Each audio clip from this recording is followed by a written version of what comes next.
Immemorial, the Himalayas have represented to the Hindus the ultimate in spiritual growth, and also the place where that spiritual growth can be achieved. Therefore, people have always gone to the Himalayas when they wanted to search for spiritual life. They may have started in the plains, but the call has always been northwards to the Himalayas, and I don't think it has changed.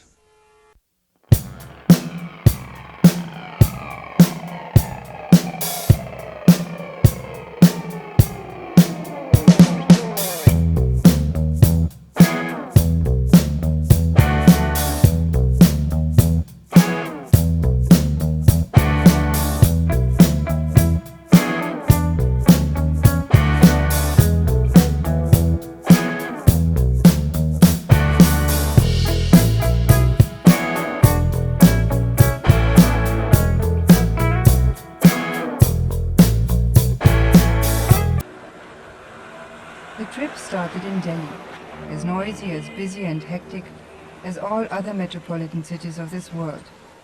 More and more so today, frantically trying to ape the West and its so-called achievements.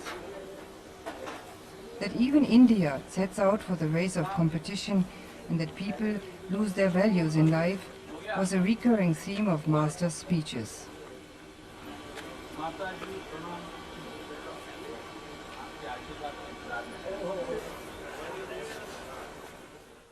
Now, what is the civilization where we have brilliant scientists, brilliant technologies, magnificent creations, yet absolute, utter, total human misery? We have to think, you see, how in this world of plenty today, where you have to do hardly anything to exist, everything is done by machines, by electricity, computers, spacecraft, name it, you have it. Why are you miserable? Why are scientists going astray? Why are professors becoming mad? Why are students drug addicts? Nobody thinks, you see. More and more pressure, more and more competitiveness, more and more, standing on dead bodies, making them ladders of your success. And we blame Genghis Khan, we blame Hitler, we blame Napoleon, and say they were criminals. How are we less criminals? When an officer in an organization rises, not by merit, but by influence, by pushing out merit and pushing himself up because he has influence, is it not a crime against his colleagues, against society itself? Because we are left with influential mediocrities at the top. Is it not a crime? That is why our society is like this today, you see. How to renounce all this? Renounce the idea of success. Life is not meant to be successful. Life is meant to be oriented towards evolution.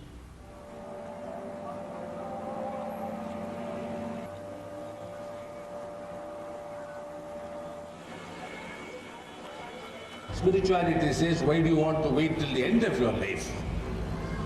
When perhaps you can no longer walk, when you can no longer understand, senility has set in, you are physically weak, mentally weak, morally disgusted with yourself, after all that we have done in our lives, to achieve what we call success. In spirituality, there is no success. People often ask, what can we get by spiritual practice? The answer is nothing. In a real sense, it is nothing. It is not the nothing that is zero, but it is the nothingness which is God, because God is of nothingness.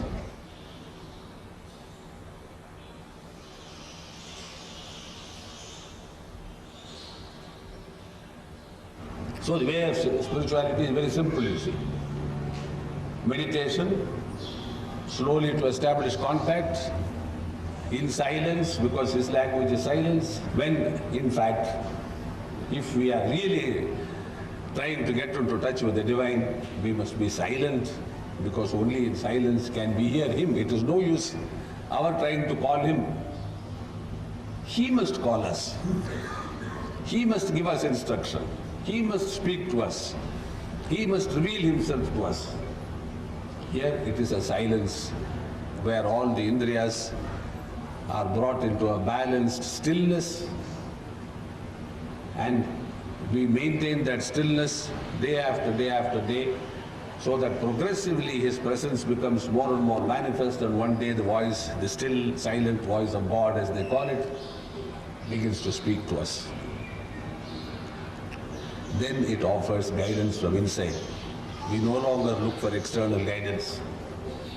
We sit in meditation, and every instruction, every guidance, every help, every assistance, anything that you need comes from within yourself. Even in the physical world, your physical strength is from within yourself. Your intelligence is from within yourself. Your ability to earn money is from within yourself. Your education is in yourself. What is it that you get from outside? Only the fruit of labor. In life there is no success. What is success? Success lies in evolving, not having.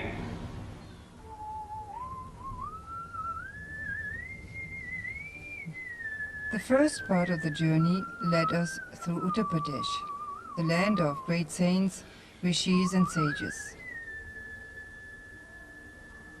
For the travelers along with Master, the past didn't matter much.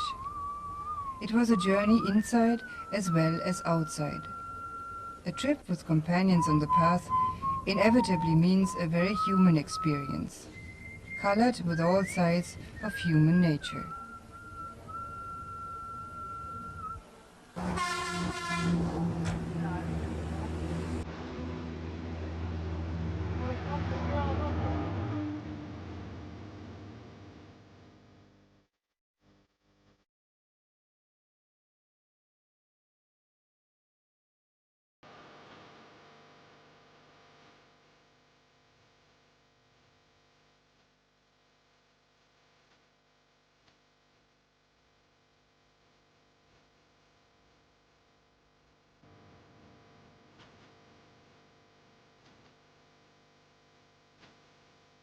What is a journey? A journey doesn't have to be over space.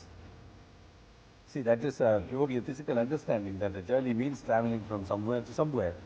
But suppose I go from a state of no understanding to a state of understanding. It is also a journey in a sense, isn't it? From a state of hate to a state of love, it is another journey. So here the word journey is used in its widest sense as going from one state to the other state or one condition to the other condition. It is called journey, but it does not mean journey over space, nor does it involve time. It need not involve time. It can be instantaneous.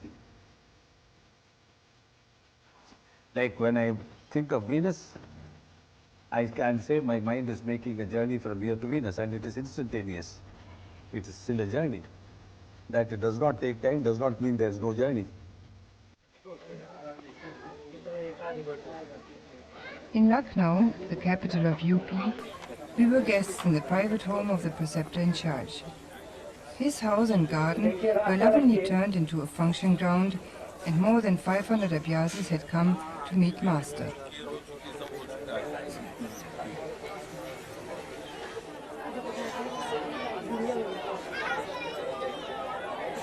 मैंने एक बात आज तय कर ली है कि आज से लेकर हम मौन व्रत रखेंगे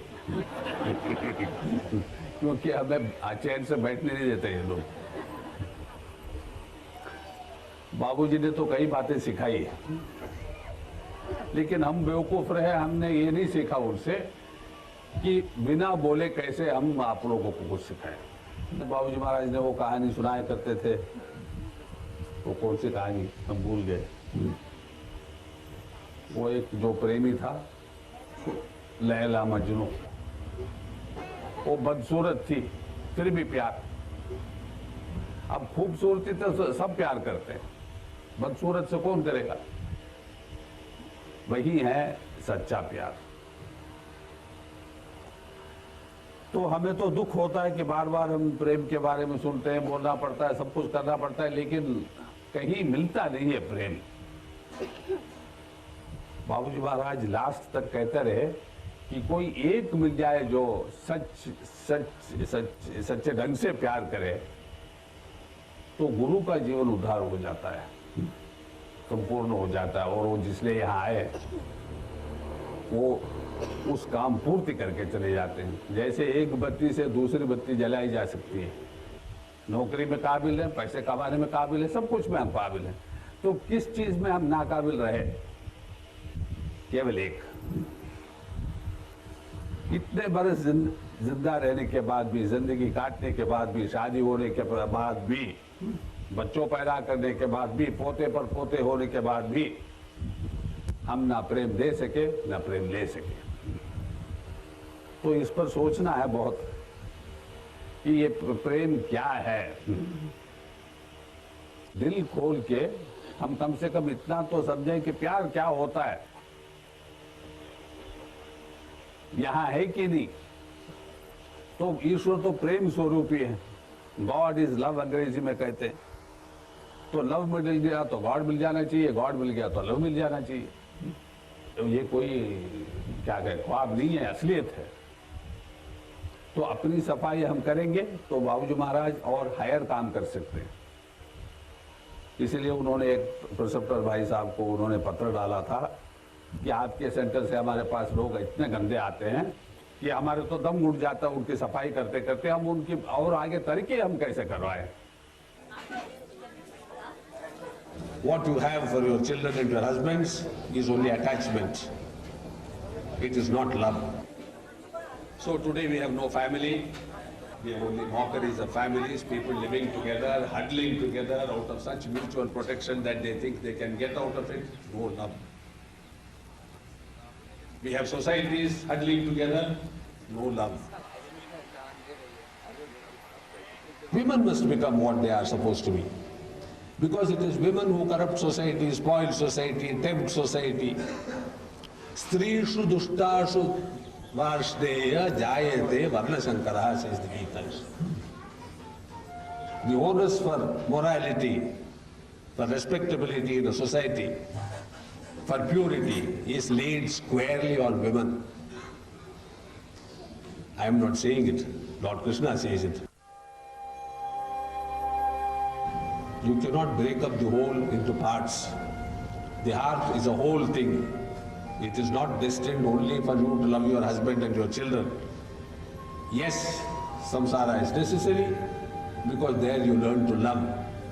But that love must widen. When you throw a stone into a pond, the first ripple expands until the whole pond is full of ripples. So samsara is, samsaric jivan is only to teach you how to love. But if you restrict it, it becomes sour, it becomes dirty, it stinks. Love is probably the only valid quality of God, because love has no opposite, as Master explains. You cannot say of God that he is pure. I mean, if he was pure, then the idea of impurity comes at once, because every quality has its opposite. You cannot say God is virtuous, because then there is vice as its opposite. You cannot say God is wise, because then there is stupidity as its opposite. You cannot say God is strong, because then you have the weakness of the opposite. So when we define God as all merciful, compassionate, all this, blah, blah, blah, of various religions, we are only thinking of an anthropomorphic conception of God, but God is nothing.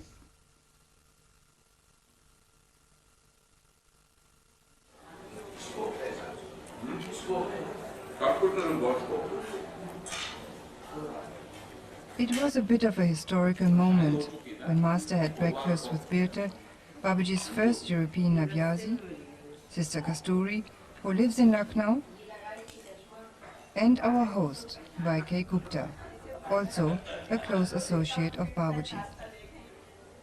It is said that Babaji brought Kasturi to perfection within the span of 8 years. For us, it is not easy to identify another person's saintly condition. Only the Master can see the flawless shine, all the hidden blemishes in a person's heart.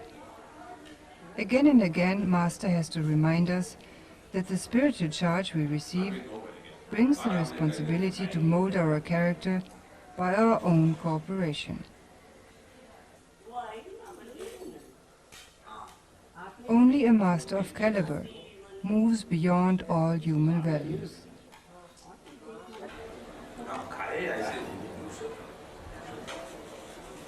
So if I am good, I am only good. But there may be occasions when I have to be bad. Bad in the sense of the ordinary human judgmental values. When a saint has to destroy, is he good or bad? These judgments don't apply.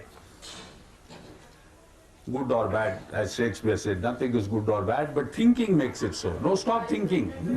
Again, this problem of the intellect, you see. Stop thinking.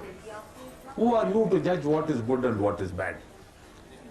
If you have accepted that Babaji is my master and he is all-knowing and he is a special personality and is God himself in human form, how are you capable of judging?